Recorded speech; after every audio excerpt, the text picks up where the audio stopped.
আপনি চাইলে অনলাইন থেকে সর্বোচ্চ 50 থেকে 80,000 টাকা কিন্তু লোন নিতে পারবেন।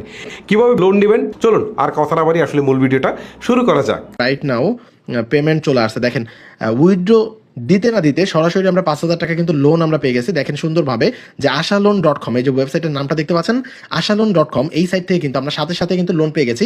আপনারা কিন্তু নিশ্চিন্তে এখান থেকে কিন্তু আপনার আইডি কার্ড শো করিয়ে আপনি কিন্তু আপনার ইচ্ছা মতো 5-10 হাজার টাকা কিন্তু আপনি লোন নিয়ে আপনার স্বপ্ন পূরণ করতে পারেন। ঠিক আছে, আপনাকে বলছি, আপনার কি এই মুহূর্তে টাকার প্রয়োজন? আপনি কি চাচ্ছেন যে এই মুহূর্তে 5 থেকে 10 হাজার টাকা হলে আপনি আপনার স্বপ্ন পূরণ করতে পারবেন, বা কোথাও ঘুরতে যাইবেন, বা কোনো একটা ডিভাইস কিনবেন, এমন চিন্তা ভাবনা যদি আপনার থেকে থাকে, আজকের ভিডিওটা সম্পূর্ণ আপনার জন্য। কারণ আজ আমরা একটা ট্রাস্টেড লোনের সাইটের সঙ্গে আপনাকে পরিচয় করিয়ে দিব, এবং এই সাইটের মাধ্যমে আমি ইনস্ট্যান্ট অনেকবার লোন নিয়েছি এবং সেই টাকা পরিশোধ করেছি। আপনার যদি এই মুহূর্তে কিছু টাকার প্রয়োজন হয়, যেমন 5 থেকে 10 হাজার টাকা যদি প্রয়োজন হয়, তাহলে আপনি একটা ট্রাস্টেড